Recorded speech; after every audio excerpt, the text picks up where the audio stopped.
The Comanche girl staggered across the Texas plains, banished for the sin of her mixed blood showing in her face. Dawn light caught the tears on Ayanna Moonwalker's cheeks as her uncle's voice still echoed behind her. Your cursed appearance brings drought to our people. Sheaf Broken Arrow had spoken the words like a death sentence. The small pouch of dried meat at her feet would last 3 days. Maybe 4 if she rationed carefully. The nearest white settlement lay 2 weeks across. Empty land where vultures already circled overhead. She picked up the pouch. Her fingers trembled against the leather. The drought had lasted 8 months. Longer than any in tribal memory. Corn withered in fields that once fed hundreds. Children cried through nights when their mothers had no milk. Water holes that had never failed now cracked like broken pottery under the merciless sun. Someone had to take the blame. Ayanna's light brown eyes and wavy hair made her the obvious choice. Half-blood, cursed, different. She turned her back on the smoke rising from her village. Each step took her further from everything she had ever known. 2 weeks earlier, the accusations had started as whispers. Grandmother Singing Crow had warned her. The old woman's lodge provided the only refuge in a village where others crossed themselves or looked away when Ayanna passed. Her mixed heritage marked her as other in a place where belonging meant survival. The medicine lodge smelled of sage and dried herbs. Ayanna ground roots with careful precision while Singing Crow prepared healing teas for the sick. Outside, another child had fallen ill from drinking muddy water. The good wells had run dry weeks ago. Your father's people had strong medicine for healing. Singing Crow never spoke of curse or shame. Only of gifts that came from different worlds joining together.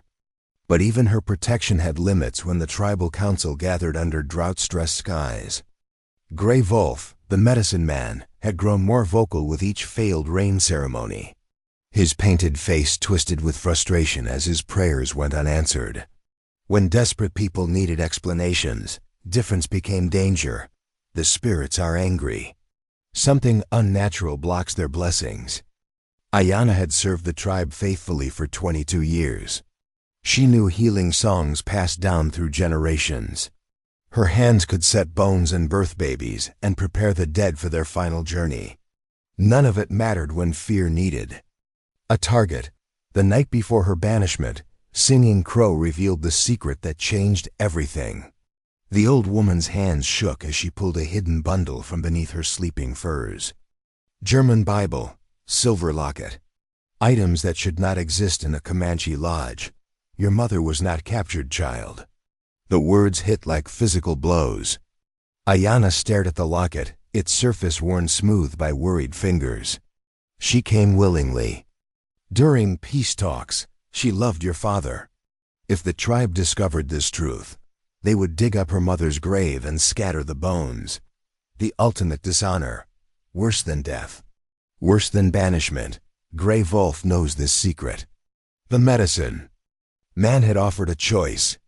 Leave voluntarily, quietly, with dignity intact. Or stay and watch him destroy her mother's memory, along with any remaining acceptance the tribe might show. Singing Crow died that very night. Fever took her quickly, as if she had held on just long enough to pass the burden of truth to younger hands. The tribal council gathered at dawn around the old woman's still form. Gray Wolf's eyes held no mercy. The spirits have spoken through her death. Your presence brought this curse upon us all.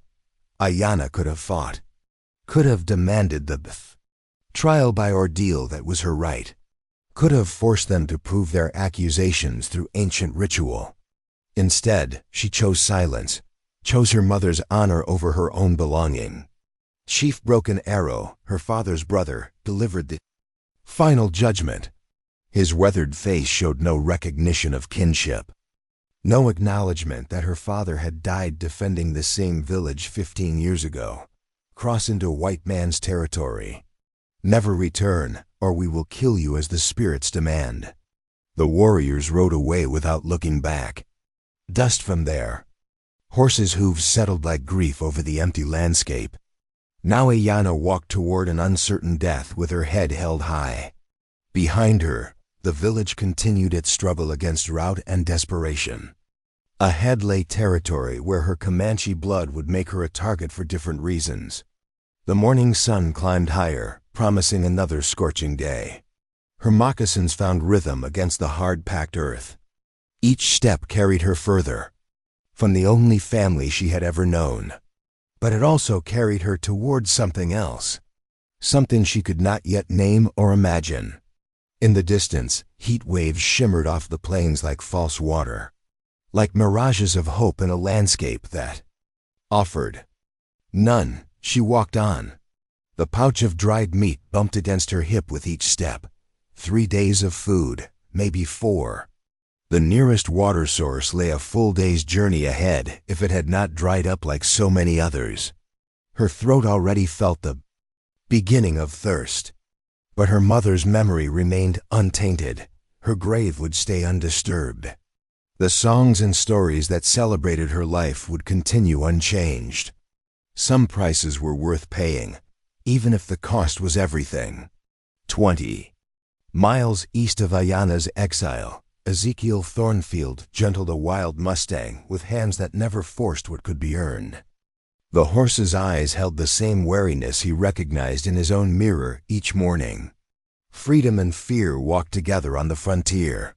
The Double R Ranch sprawled across land that had seen too much blood. Cattle grazed where battles once raged. Zeke's quarters sat apart from the main bunkhouse, close enough for work but far enough to avoid trouble that came with proximity. He ran his palm along the Mustang's neck. The animal's breathing slowed.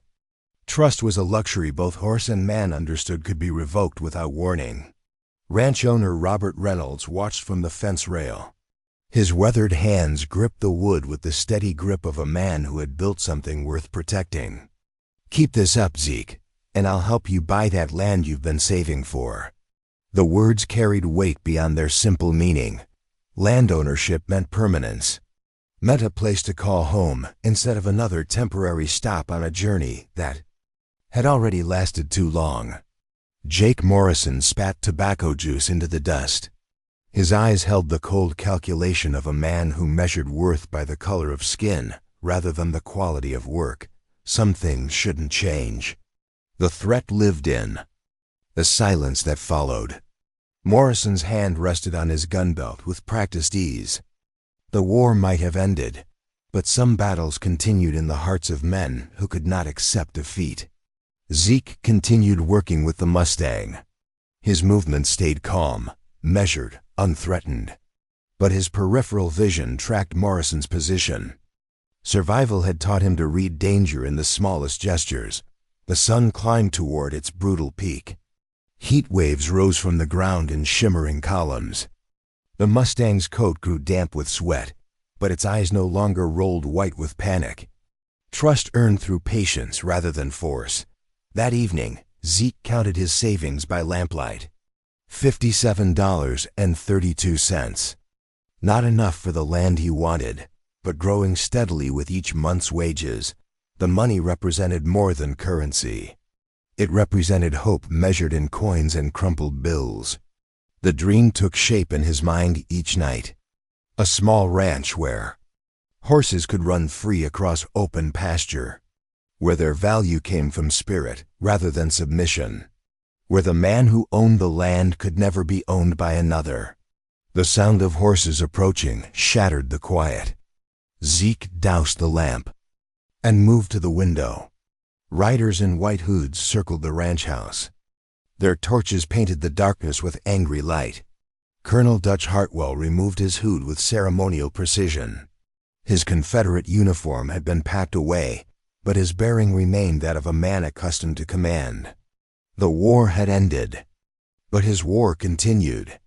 "You harbor too many non-whites, Reynolds. This land belongs to God-fearing men." Reynolds stood on his porch without backing down.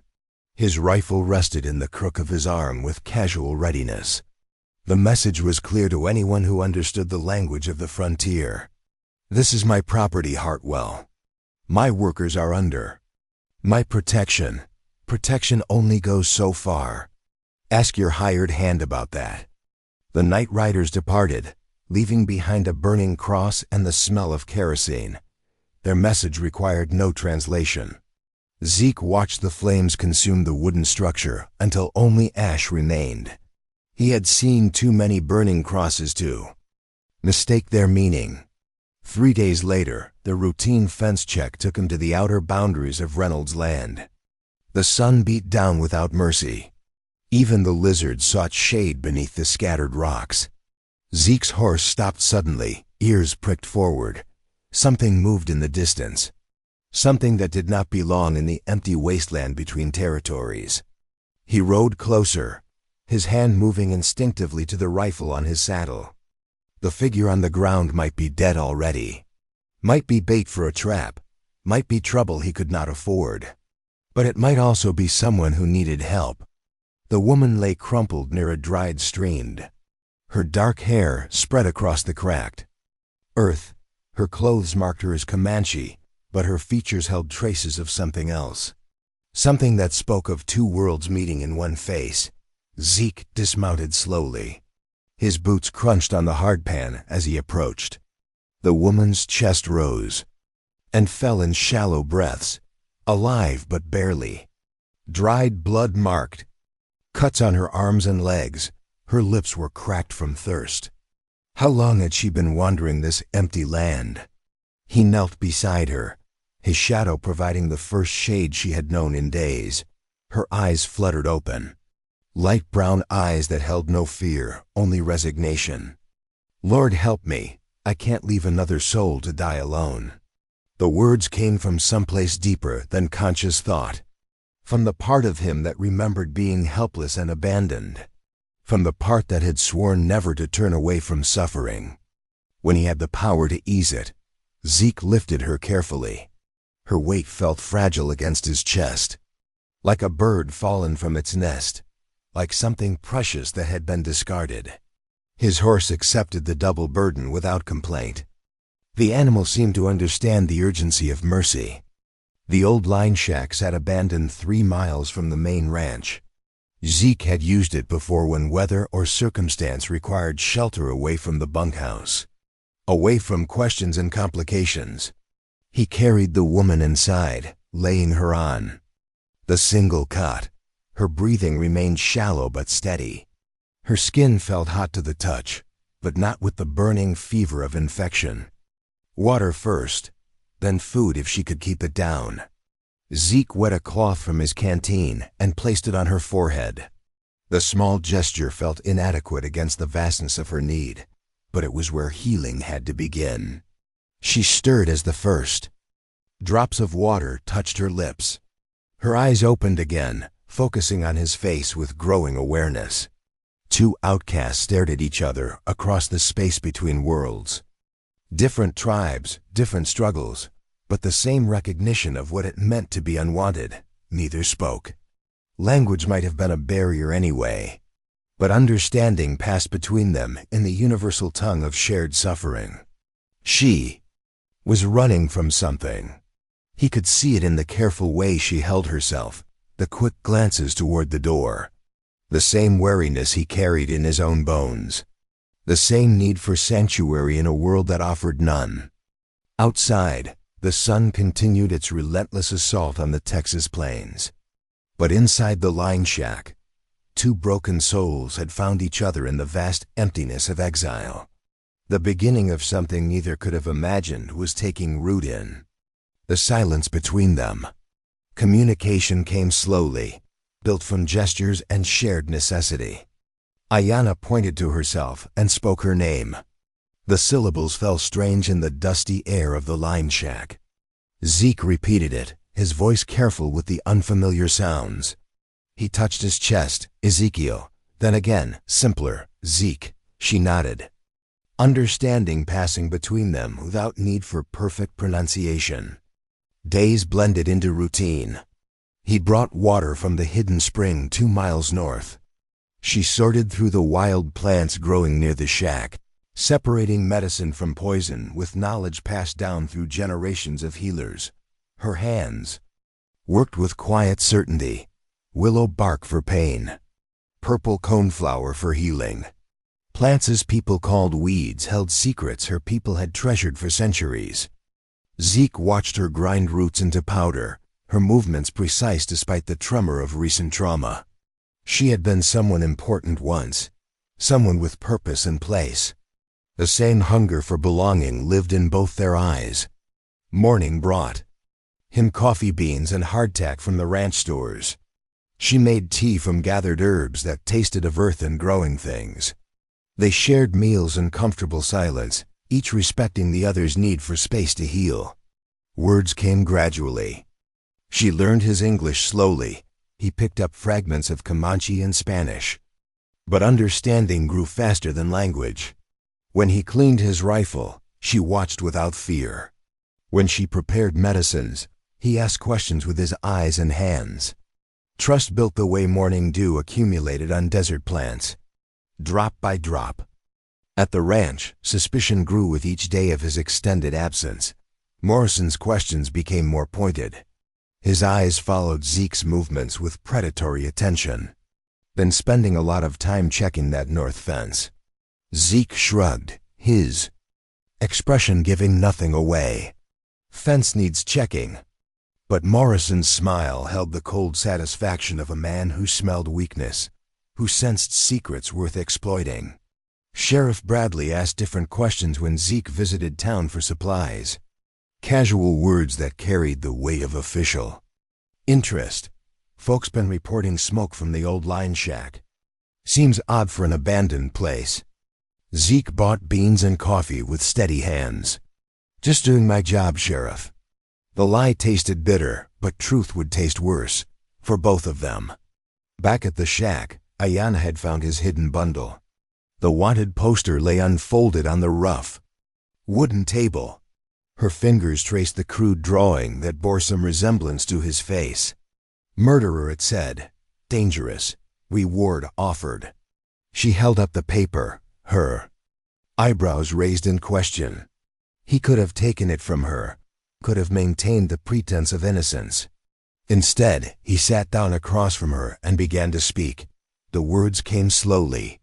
How his former master had tried to force him back into slavery after the war ended. How the man had come with chains and cruel intentions. How the struggle had ended with a broken neck and Zeke running for his life. Self-defense became murder when the dead man was white and the living one was not. You run too? Her English remained broken, but her understanding was complete. She saw the same desperate flight in his story that had driven her into the wilderness. Sometimes running is the only way to survive. She folded the poster carefully and handed it back to him. No judgment in her gesture. No fear, only recognition. Of a kindred spirit marked by injustice. That evening, she showed him how to identify the plants that could heal wounds and reduce fever. He demonstrated how to load and fire the small pistol he had given her for protection. Both lessons might mean the difference between life and death in the days to come. The nights were when vulnerability crept in, when the day's work was done, and darkness wrapped around the shack, when two people who had lost everything sat by lamplight and wondered what came next. She spoke of her grandmother in halting English mixed with Comanche. He listened to the grief in her voice, the love that transcended language barriers. He told her about his mother, sold away when he was 12. About dreams of freedom that had sustained him through years of bondage. Their stories wove together. In the flickering light, different details, same themes. Loss and longing and the stubborn refusal to surrender hope. One evening, she taught him her name in Comanche. The proper pronunciation, the meaning behind the sounds. It means eternal blossom. He repeated it until the syllables flowed naturally from his tongue. Then he shared the meaning of his own name, God strengthens. She smiled at that, the first real smile he had seen from her. Very fitting for someone who saves lost souls. The space between them grew smaller as trust deepened. Not with sudden passion, but with the slow certainty of two people who recognized home in each other's presence. When he reached across the table to touch her hand, she did not pull away. When she leaned closer to examine a cut on his palm, he felt the warmth of her breath against his skin. The kiss came naturally, inevitable as sunrise. Soft and careful, carrying promises neither dared speak aloud. They held each other in the lamplight, two outcasts who had found sanctuary in arms that asked nothing but offered everything. Outside, the Texas wind carried the scent of rain that might never come. But inside the line shack, something new was growing in soil that had seemed too barren for hope. Love was taking root in the space between worlds. The next morning brought distant dust clouds on the horizon. Riders approaching from multiple directions. Their quiet sanctuary was about to become the center of a storm that would test everything they had built together. Zeke reached for his rifle while Ayanna gathered her medicines. They would face whatever was coming the same way they had faced everything else, together. Reynolds arrived at dawn, his horse lathered with sweat from a hard ride. The rancher's weathered face carried the grim weight of bad news. He dismounted, slowly, his eyes scanning the horizon for signs of pursuit. Hartwell's men are asking questions. You're both in danger. The words settled over the line shack like dust after a stampede. Ayanna moved to the window, her hand resting on the sill. With practiced stillness, Zeke checked his rifle, the familiar weight of metal and wood offering small comfort. Reynolds had risked everything to warn them. His own safety, his ranch, his standing in a community that valued conformity over conscience. I have contacts. In San Francisco, you could start completely fresh. California meant possibility. It meant a place where mixed couples faced less persecution, where a man's past might matter less than his willingness to work. It meant running again, but this time toward something instead of away. Zeke studied Ayanna's profile against the morning light. She had been running her entire life. First from the judgment of her own people, now from the hatred of his. We'll consider it. But even as he spoke the words, he knew their time for considering was running out. 20 miles away, in the smoky interior of Hartwell's saloon, Morrison leaned across a table sticky with spilled whiskey. His eyes held the satisfaction of a man about to collect a debt. That hired hand of Reynolds has been harboring a savage woman, probably planning some kind of uprising. Hartwell's smile was cold as winter wind. The former Confederate colonel had been waiting for an excuse to strike at Reynolds' progressive hiring practices. A black man and an Indian woman together represented everything he believed was wrong with the changing world. We'll make examples of them both. Morrison nodded, already counting the reward money in his mind. 30 pieces of silver had been the price of betrayal since biblical times. The amount had not changed, only the currency. Carlos Rivera cleaned glasses behind the bar, his movements careful and deliberate. The Mexican cowboy had learned to make himself invisible when dangerous men made dangerous plans. But his ears missed nothing. When Morrison and Hartwell left to gather their riders, Carlos slipped out the back door. His horse was already saddled, as if he had been expecting this moment. The ride to the line shack took 2 hours through terrain that offered no cover. Carlos pushed his mount hard, knowing that speed might mean the difference between warning and tragedy. He arrived to find Zeke teaching Ayanna how to load the spare rifle. Her hands moved with growing confidence, muscle memory learning the rhythm of survival. 20 men, maybe more. They're coming at dawn. The words hit like physical blows. 20 men meant overwhelming odds. It meant the kind of fight that heroes died in and cowards ran from. Ayanna set down the rifle and looked directly at Zeke. Her eyes held no fear, only the quiet determination of someone who had already lost everything once. I won't run anymore. My whole life I've been running from who I am. The truth of it settled between them. She had been running from her mixed heritage, from the judgment of both worlds she belonged to and neither fully accepted. Running had brought her to this moment, to this man, to this choice. Zeke reached for her hand. Their fingers intertwined with the certainty of two people who had found something worth fighting for. Then we make our stand, together. Carlos spread his map on the rough table. His finger traced the narrow canyon 3 miles north, where the land folded in on itself. High walls limited approaches, water from a hidden spring. If you're going to fight, fight smart. They spent the afternoon preparing. Ayanna gathered her medicines and emergency supplies. Zeke cleaned weapons and counted ammunition. Carlos rode back to the ranch to gather what allies he could find among the other cowboys. As sunset painted the sky the color of dried blood, they moved to the canyon.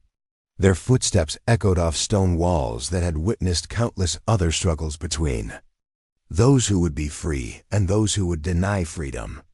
The narrow defile offered tactical advantages.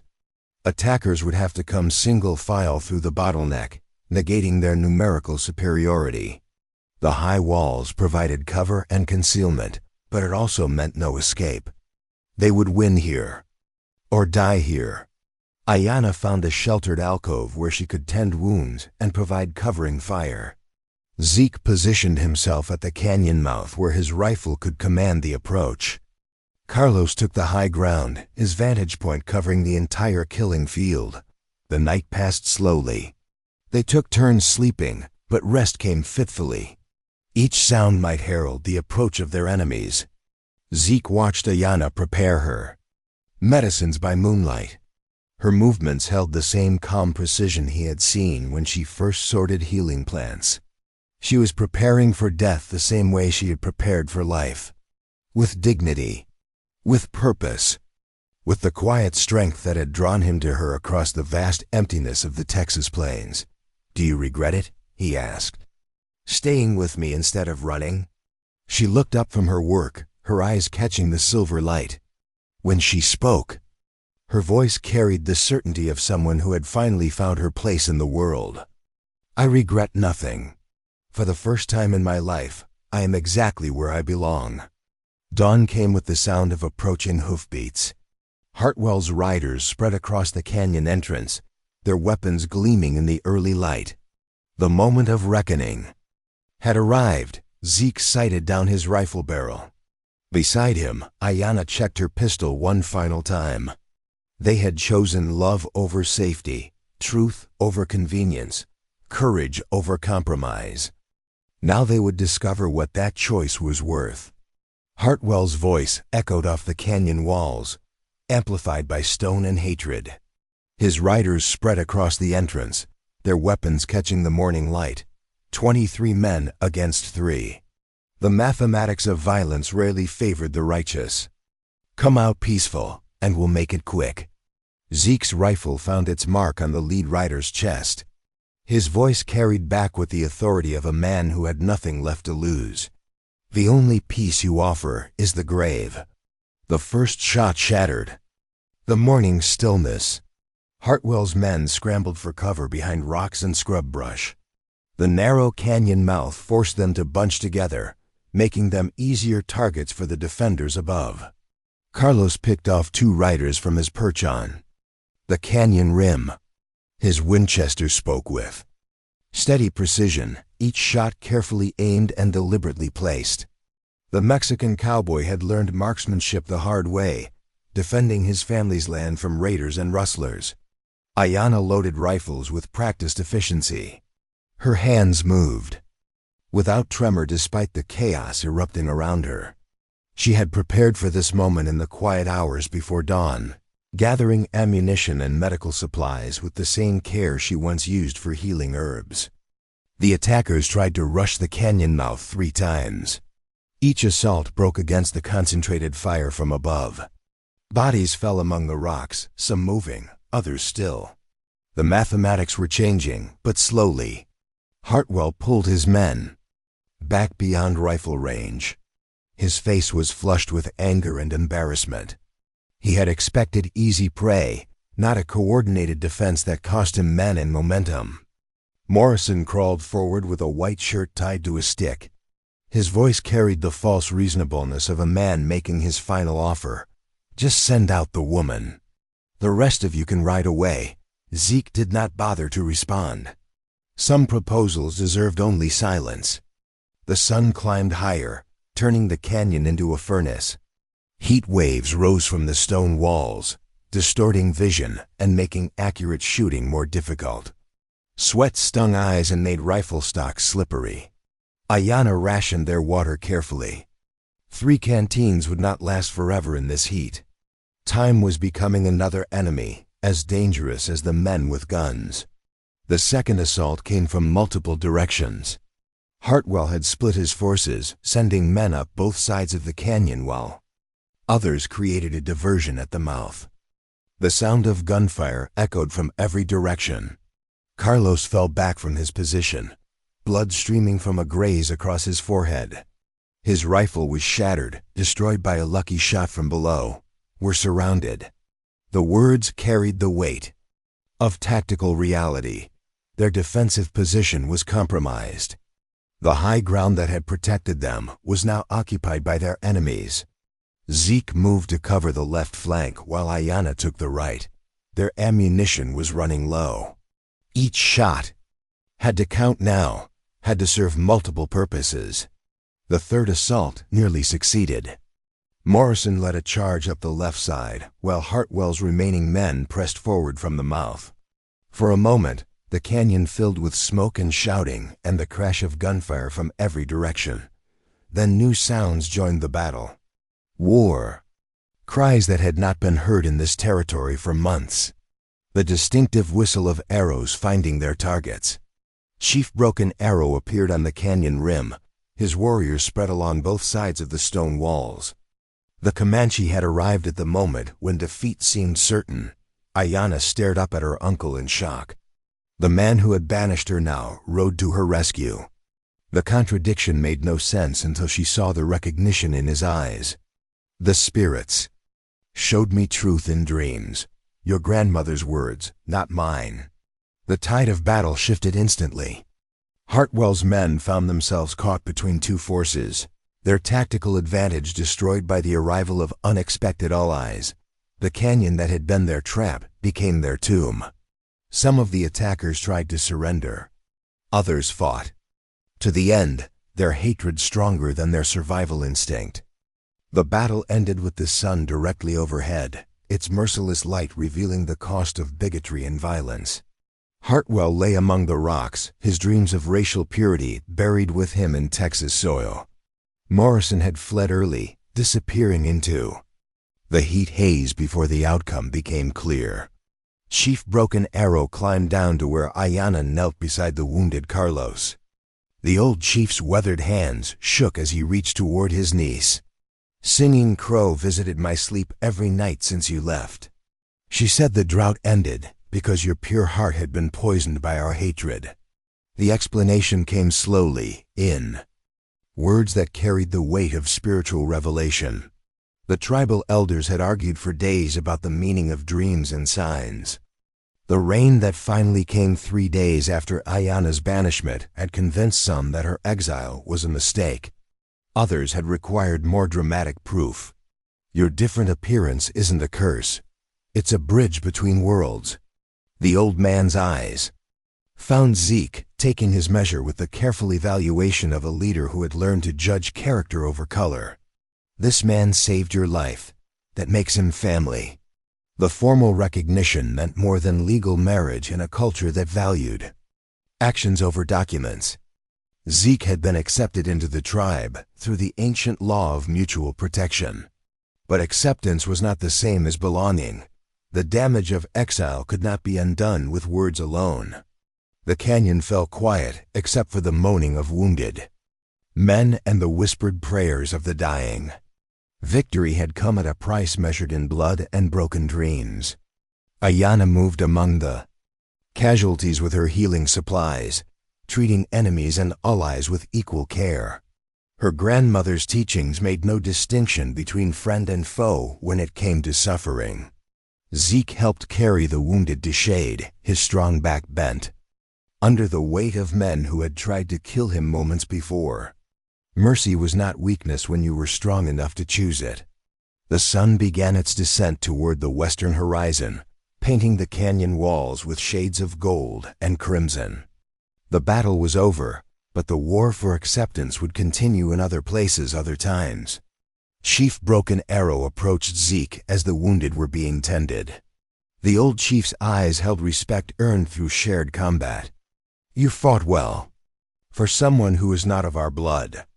Zeke met his gaze steadily. "Some things transcend blood, like love, like justice." The chief nodded slowly, understanding passing between two men who had learned that courage had many colors. The canyon fell silent as the last echoes of gunfire faded into memory. Chief Broken Arrow walked among the wounded, his weathered face etched with the weight of hard-won wisdom. The battle had ended, but the larger war for understanding was just beginning. "Your place is no longer with us, niece. But not because you are unwelcome." The old chief's words carried the sadness of necessary truth.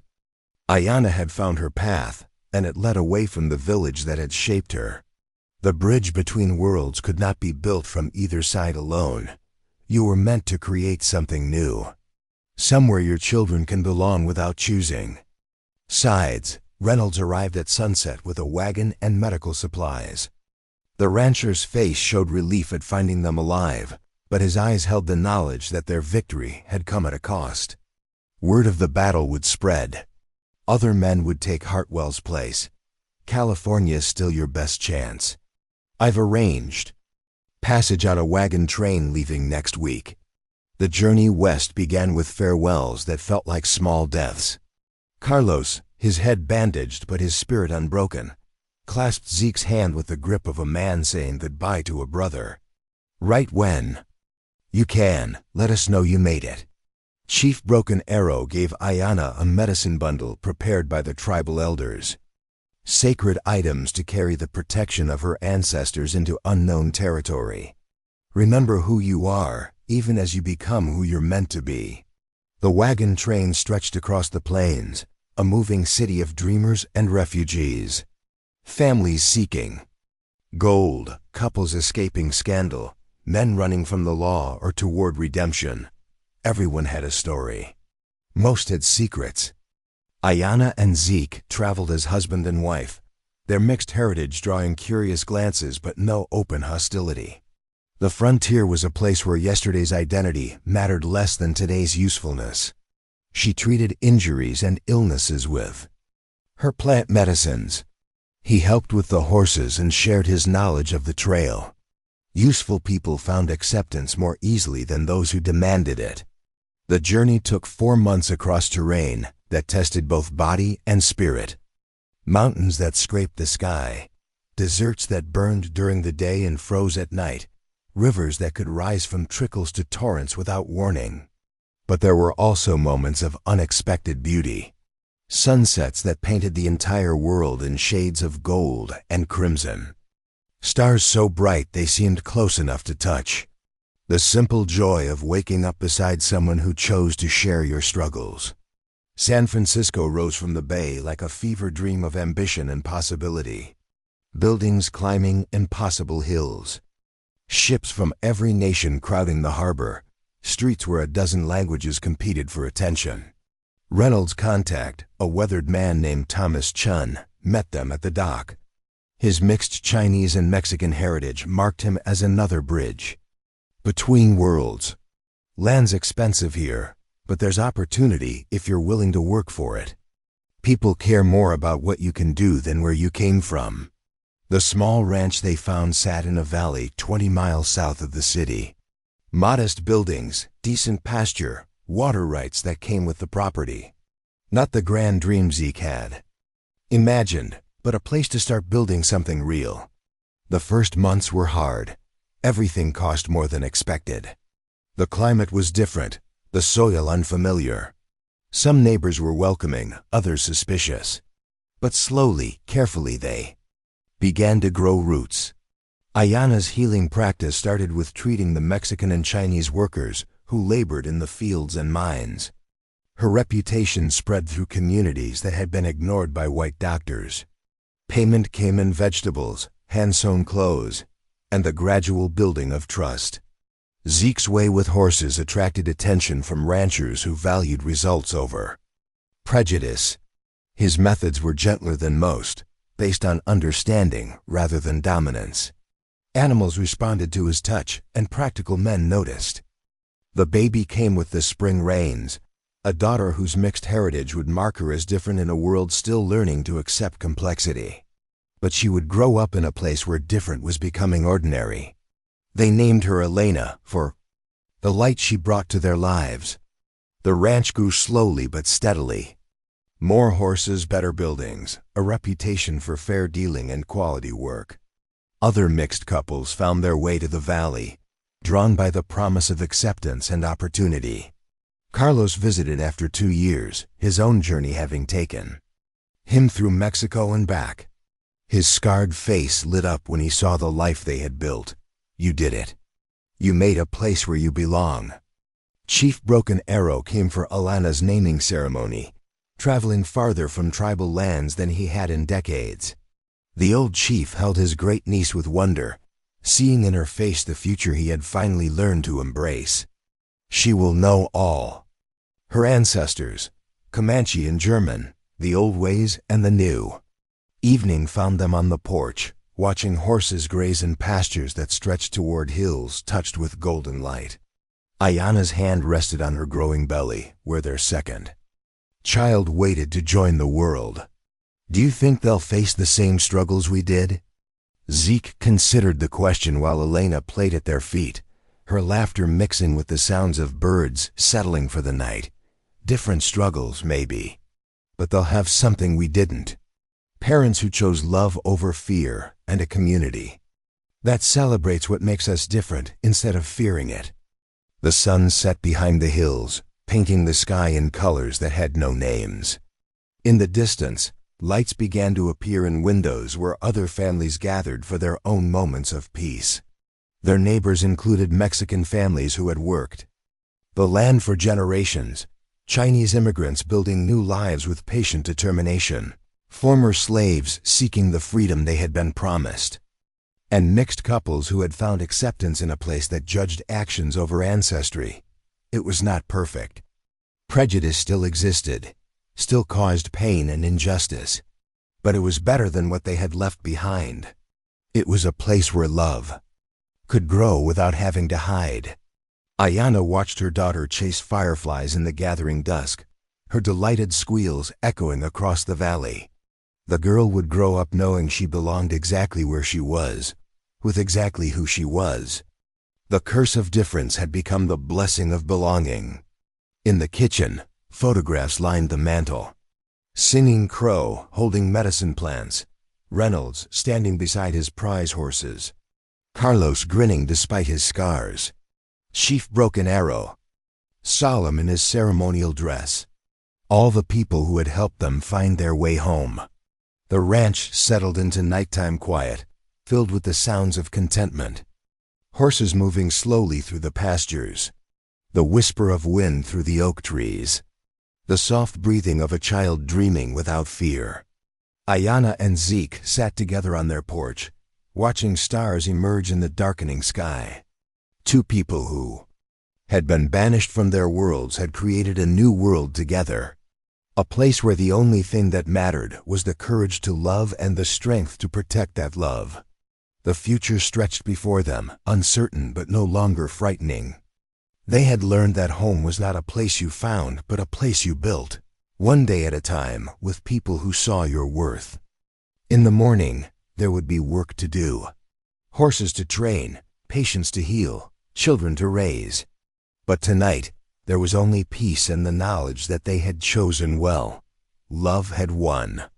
Not easily, not without cost, but completely.